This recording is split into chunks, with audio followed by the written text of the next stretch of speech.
What's up guys, it's your boy Mr. K back with another video, and today we'll be reviewing the Yaber projector.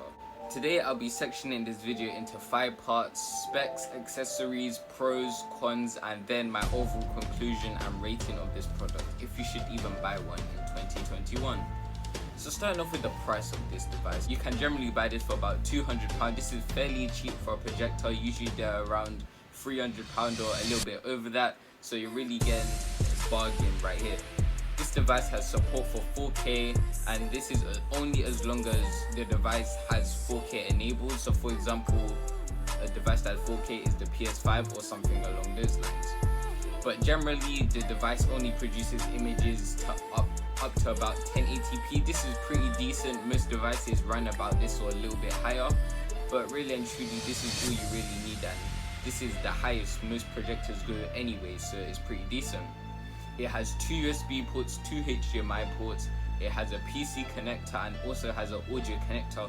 All of this is seamlessly placed at the back of the projector, so it has very easy access and doesn't make the projector look ugly and uncable managed and just messy in general.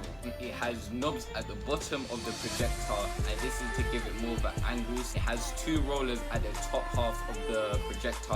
One is for focus and one is for keystone. The one for focus is to improve the image, and the one for keystone is to give it perfectly or seamlessly fit into the room or whatever you're trying to show. And the final spec about this device is the fact that it can be wall mounted on a wall. So let's say you don't want to make it travel around, you don't want to move it to places or something like that, it's going to be permanently placed in your room or something like that. Yeah, you can mount it to a wall. So yeah, so now let's move on to the essentials, stuff that you need to have to enjoy your experience with this projector. You need a tripod to hold the projector. This is to give it a higher elevation so it can fit on your screen or the whole of your room size, or maybe just most of your room size. The second essential thing you need to just improve the quality of a projector is buying a projector screen. I'll show you how to set up one now.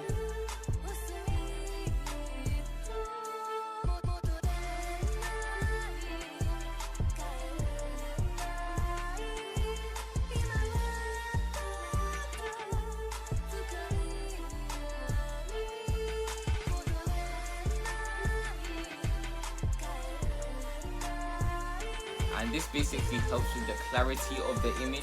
Let's say you're using just a wall, you might have marks or paint marks on it that make the image look worse than it actually is. So let's say you want a higher quality image, always go for the projector screen. The projector screen that I bought is generally about £130, but there's obviously much cheaper ones, but it always depends on preference which one you want. But moving on, the last 2 essential things you need is just mostly adapters and stuff like this, Ethernet cables and stuff like this. This is mostly because the projector doesn't have Bluetooth, so everything needs to be adapted together, cables on cables on cables. So you just need to make sure you have adapters, so you should also adapt to the price of the projector as a whole. But anyway, let's get into the actual review, the beefy part of the review. So starting off with the Pro, this device can go up to 350 inches, and that is massive. Unfortunately, this isn't 350 inches right now because it's not large, it's not pushed back enough right now, but it can get much larger, but it won't fit in the screen, so there's no point. The next positive about this device is that the speaker's actually good for average sized rooms. It's actually pretty decent. It's not really too low. Like, if you have normal ears and your ears aren't going, you can easily hear it without any problems, and it should be fine. But outside, not so much, but either way, it's still some sound included in. And if you have any problems with it, you can always plug into a Bluetooth speaker to make the sound a bit louder if you want. The next positive The next positive about this device is the fact that the remotes and the buttons all around are just very simple and very easy to use, unlike other projectors where they have very complicated controllers and just weird shaped controllers and something like that. The controller is actually pretty ergonomic, fits in my hand very comfortably, and it's very simple to use with simple buttons and not anything confusing either for a younger audience or a much older audience. It's pretty simple and pretty easy to use. The next positive is the fact that it can pretty much connect to all devices as long as you have the right connector, from an Xbox 360 to a PS5. As long as you have the right connector, anything is possible with this device, and just makes things really easy for people that want to play PS4 on a 350-inch screen. It just makes things real fun and very entertaining for people that enjoy that type of thing. Also, it has dust filters, so this is when you can remove a part of the projector and clean out the dust. So let's say your projector is getting a little bit loud and annoying, you can always clean it and it should go back to its normal quiet self.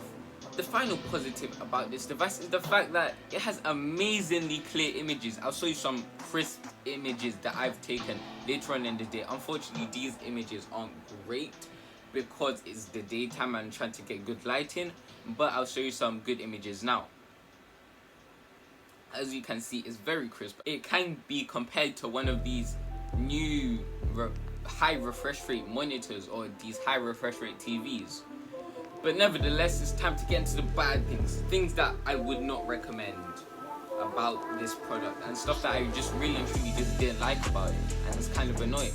But the first thing is that the fact that it has no Bluetooth, it just makes things really inconvenient for when I want to connect my speaker. I need to find a cable that connects straight to the speaker, to the projector. It just makes things inconvenient, and if you don't have one, you just have to buy one, and it just adds up to the cost of the projector. But just slightly more expensive projectors, about 75 or 50 pound more, don't need that and have Bluetooth compatibility. Just kind of doesn't make sense to me. The next negative is the fact that it's not great outdoors in the morning or bright time, but that's obviously makes sense. It's a projector, it's based for more nighttime experiences. It's based for more nighttime experiences when it's a little darker and stuff like that. But if it's in the daytime, you still get a decently clear image, but obviously it's going to be much better at nighttime when it's night, and projector can really show its amazing screen quality. The next negative is the fact that it's not very portable. Like, carry a lot of bags, the projector bag, the tripod bag, the screen bag. It's just a bunch of different bags, and if you don't have a car to transport it, it's going to be just very annoying and very tedious to carry, and you end up probably not transporting it a lot. You might just end up keeping it in your house a lot, so you should always think about that before this purchase. The final negative about this projector is the fact that it can be used on a normal wall like this, but the image quality won't be as seamless, amazing, as if you use the projector screen. So you have to add another £130 onto the cost of the projector already. It just makes things kind of annoying. As you can see, it produces a decent image already, but you can always get a better one without that. But now it's conclusion time. In conclusion, it's actually a very amazing projector. It's simple, easy to use, and can be used with almost any device as long as you have the right connector, from a PC to an iPad. So I would actually recommend it, as long as you have the money for the extra costs. But nevertheless, it's actually a good projector and I would highly recommend it. But it's been your boy Mr. K. Thanks for watching. I hope you like the haircut. I know you do. But anyway, yeah. Please remember to like and subscribe and support the channel. And yeah, bye.